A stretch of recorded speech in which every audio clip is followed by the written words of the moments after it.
Hey guys, what's happening? Dylan Tommy here. Let's do a fish room update.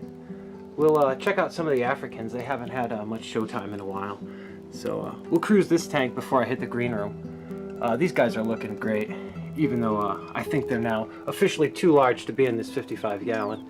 But the dynamic in the tank has been very cool. Everybody's been living happy and healthy together.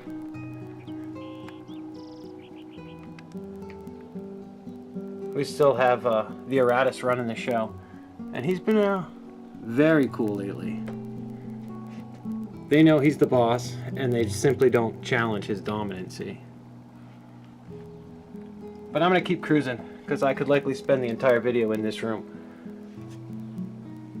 The green room is in full effect. Everything is in super green mode in here. And let's start over here on the right. We'll check out the guppies. You guys know about my hair algae, and I just had enough. I pulled the driftwood right out of here. I actually have it in another little 10-gallon tank, and just hopefully trying to get that hair algae killed off. And if you notice, these snails are everywhere. I had added several of them to the tank just to go after what was left of the hair algae in here. I mean, I've been monitoring it so carefully, all the dissolved organics, every different parameter you could possibly check in this tank to battle this hair algae. And when it came down to it, I decided just to throw a bunch of snails in here and remove as much of it as I could, which means removing the driftwood too. So eventually, if it ever clears of all that blackbeard, all that hair algae, it'll go back in the guppy tank. But for now, it's just out of there. Here are the crebensis. They're looking so huge. Let me see if I can show you one of the big guys. He's like looking like his father used to look, with that bright orange dorsal fin, and I'm spooking him, but they look great. This guy's out. He's just not as big. They are really cool. They're putting some serious size on these little albinos. I'd like to catch the biggest guy in the tank, because like I said, he's got that bright yellow dorsal fin, just like his dad. Oh, is this you? Yes, it's you. Look at you. Yeah, this is likely the largest and the most dominant little albino crebensis in the tank, and look at how good he's looking. Very cool. Very stoked about these little guys. Like I said, I brought them up here to the top level just so I could enjoy them a little longer while I grow them out. And they're growing. Look at this one. This one may be a female. Not so much yellow. They're all looking great. I threw some extra plants down here. Everything that was in that Madagascar lace plant ended up in here. Wanted to clear it out. Planted some Ludwigia down here. And we'll just see what grows out in there for now. Still nothing living in there, but it's a good place to have a holding tank. You know, have a grow out tank. Everything's looking pretty lush, and it's easy for me to manage this system, so we'll just see if we can grow out some of the Ludwigia, throw other clippings in there. Like I said, I had to clear out some of the plants that were in the Madagascar lace tank. And check it out. It looks a lot better now. The system has survived, even with all that mess that was in it.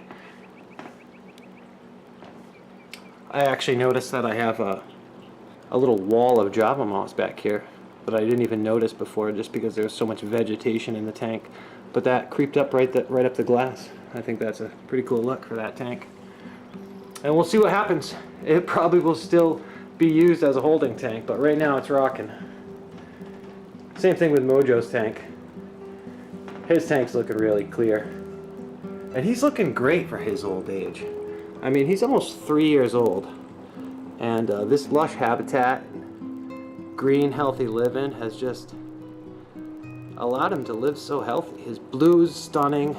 Just his overall look is so cool.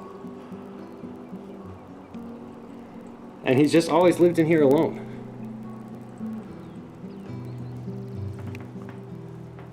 Alright guys, we'll keep cruising. We'll check out the big, large planted tank real quick. I guess the baby tears are something worth showing off, because they're out of control in the front here. And I did pull a couple of the stems out just to add them to the paludarium. Did a little bit of a trimming. But this tank's a little cloudy right now because this water change happened about 4 hours ago, and it hasn't quite cleared yet.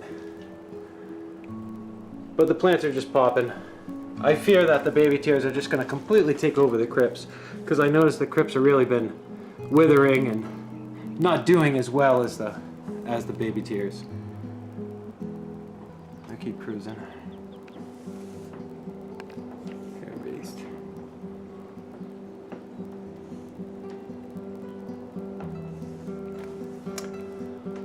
How about the canopy?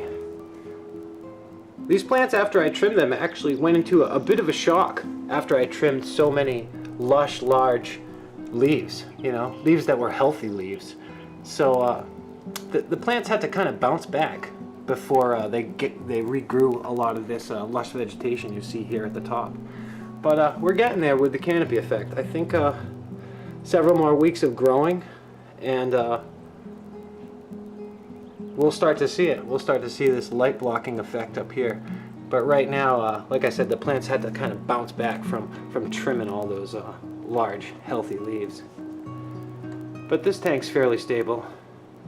It's probably due for some maintenance. Oh, let's keep going. This is where the driftwood ended up. I just have it stuck in here.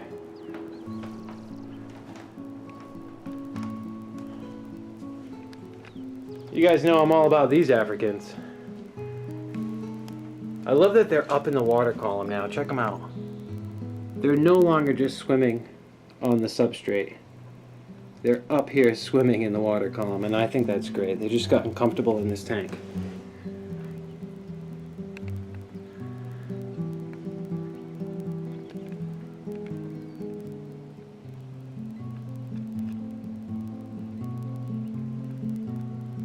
We got this little guy up here.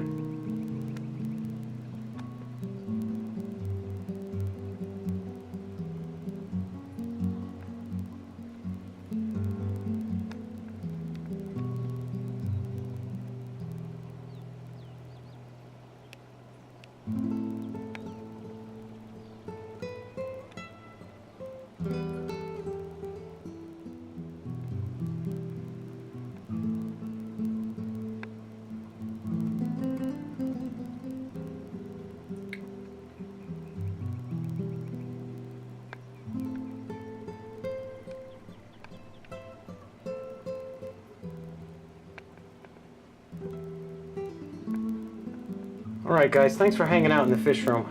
I appreciate it. I'm going to go ahead and skip the paludarium and just say that the trio of newts are doing fantastic, and this habitat is doing fantastic. And we'll save the update for their own video, because these guys are just great and I'm having a blast with them. You guys have a good one.